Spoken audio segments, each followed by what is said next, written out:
everyone, welcome to Shogunet Gaming News. In this video interview opportunity, we're joined by Adam Greenblatt. He's the CEO of BetMGM. We're going to discuss a little bit the sports betting industry in the US, and we'll hopefully get some insights from him on that. So, Adam, welcome. It's very nice to be here with you. Thank you. Thank you for having me. Okay, so we'll start with the first questions. Could you summarize BetMGM's accomplishments and achievements since the creation of the joint venture in 2018? Yes, of course. Sure. So the headline is, since 2018, we've built the foundation of the long-term leader in US sports betting and iGaming. And we've frankly started from an almost zero base, which means right from the start, we needed to build a team. Now we are well over 300 people employed directly, many hundreds more supporting the business from either GVC, one of our parent companies, or MGM Resorts, the other. And what we've done is we've brought together into the BetMGM management team and throughout the organization, really the top talent from GVC and MGM, and of course, locally sourced talent. Since we launched the business, we introduced the BetMGM brand. It was branded differently to begin with. So started really from scratch with a new brand, leaning into MGM Resorts, the brand identity of one of our parent companies, of course. And I'll explain a little bit more about how we've done that over the last couple of years. We've spent a lot of time Americanizing and enhancing the technology and product with the support of GVC. Now, it's worth noting that the product that we started with is incredibly robust and proven as a leader in worldwide markets, worldwide regulated markets. But what we've done is really tailored now for US sports prioritization. So football, basketball, baseball, hockey, as opposed to the much more soccer-focused European football centricity, and of course horse racing in international markets. So spent a lot of time Americanizing the product. We've also established strategic and often exclusive partnerships to allow us to reach new players, and notably, we have an exclusive long-term relationship with Yahoo Sports, with the retail sports bar operator Buffalo Wild Wings. In the last couple of days, in fact, we've announced a strategic partnership with DAZN, focused on a specific niche, which is boxing, fighting sports. And we're excited about that relationship. We also have put in place partnerships with US sports leagues, with teams, and in select cases with some small media partners, very much focused on credentializing ourselves as a leading brand and also reaching new players. The ability, for one of the examples of why we would do this, throughout our digital product, we are now able to use team and league marks, which really enriches the experience for our customers. Over the last 2 years, an important last point, if you I wanted to make, was we've also integrated with MGM Resorts loyalty program called MLife. Now, this is really, really important because what it does, it allows our BetMGM players to both earn credit through the loyalty scheme, through their play with BetMGM.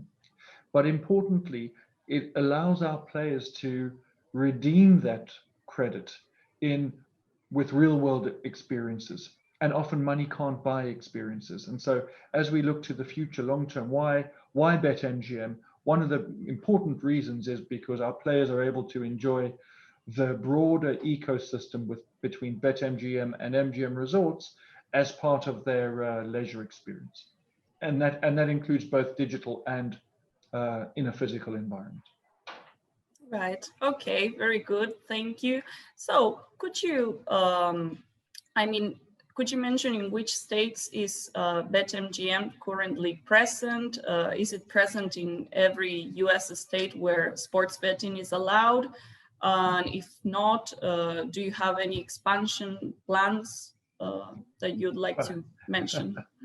Expansion plans for sure. Currently, we are in 9 states. In the last 2 weeks, in fact, on the 1st of November, our most recent launch was in Tennessee. And our performance in the first 2 weeks has been nothing short of stellar, absolutely amazing. And the takeaway for me is that we're getting better and better, and the brand is resonating more and more strongly with our players, which is really very, very exciting. So live in now 9 states. In the next 90 days, we've got another 3 states on the agenda. Next up is Pennsylvania, where we will launch iGaming, hopefully this month, and shortly thereafter with sports betting. Hopefully, likewise, at the end of this month, perhaps into December, we will launch digital sports betting and iGaming in Michigan, with Iowa and Virginia in January. By the end of 21, you can expect us to be live in more than 20 states. And to your question about physical footprint, our focus is mainly on the US. We also are thinking about Canada. You may be aware that Ontario is in the process of legalizing sports betting, and so that's a market that we're paying close attention to. Okay, great, very good. Okay, so it's been almost 2.5 years or a little bit more since the US Supreme Court struck down the federal ban against sport betting. So I was wondering, what was your opinion on the regulatory frameworks in each state? Do you think that regulations vary between state to state? Are they very different, or do you think something should be improved in terms of taxes, regulations, policies, and that? It's an interesting question. It's an important question. I think it's worth avoiding generalizing, because really every state's doing its own thing. And so there isn't a one-size-fits-all response. From our perspective, we've spent a lot of time, energy, resource in building a team and capability to manage the complexity and individual requirements of multi-state licensing. So the process, both the process of becoming licensed, but also once we're licensed, making sure we do the right thing and the compliant thing day to day, week to week, month to month. And it's not easy, because a couple of examples of the difference. Each state has its own approved events and markets list. So you can't offer, we cannot offer the full range. For example, if you use, let's say New Jersey is the template of the broadest range of markets allowed, events and markets allowed, and others would be a subset of that. And so we can't offer the universe to every state. And in fact, it becomes more complex, because you only are able to offer the things that are allowable in that state. And if I take a step back and say, well, okay, sounds pretty easy, just make sure you don't do the wrong thing in the wrong state. But okay, if I then say, okay, in a year, we will offer 300,000 plus individual events, and within each event, there can sometimes be, well, certainly on a soccer game, up to 200 markets, individual markets within that event. That's quite a lot of volume and complexity to manage in real time across all of these states. Another example, know your customer rules, KYC rules. So there are different rules in different states about what classifies as a verified customer. Sounds like it's an easy thing, but if a customer, for example, a customer has a one letter typo in their address, are we allowed to change it? Are we not? Is the tolerance one letter or two letters or three letters? This is the level of granularity that we need to accommodate at scale, which is why it's actually quite a complex operating environment. Right, okay, very good. So speaking of which, do you believe the industry, the sports betting industry, could benefit from a federal regulatory framework? Do you believe that's possible in the short term, in the long term? What's your opinion on that? I think the answer is that the state-by-state ship has sailed. You know, the sector's going state by state now, and I actually also think the federal government have got more important things to worry about. You know, it would be one thing if the state-by-state rollout wasn't working or it was broken, you know, and needed some kind of intervention from the federal government. That's not really the case. So the fact that it's working and the fact that there are other priorities, it's unlikely that I believe that in the near term we'll see any intervention from the state government. Do I think it would be helpful? I mean, as you absolutely rightly segued into this question, a single policy on KYC, anti-money laundering, yeah, that would probably be helpful. But is it necessary to achieve a functioning and vibrant market? No. Great. Okay, very good. Okay, so we've been speaking about BetMGM's accomplishments. You mentioned partnerships, launches in Pennsylvania and Tennessee. How has BetMGM managed to keep growing and expanding in this context of global health crisis brought about by the COVID-19 pandemic? Yes. The COVID-19 pandemic was and has and continues to be a major challenge, particularly for the retail side of our business, where gatherings in physical casinos, for example, which is where our sports books within MGM Resorts are, obviously was very challenging.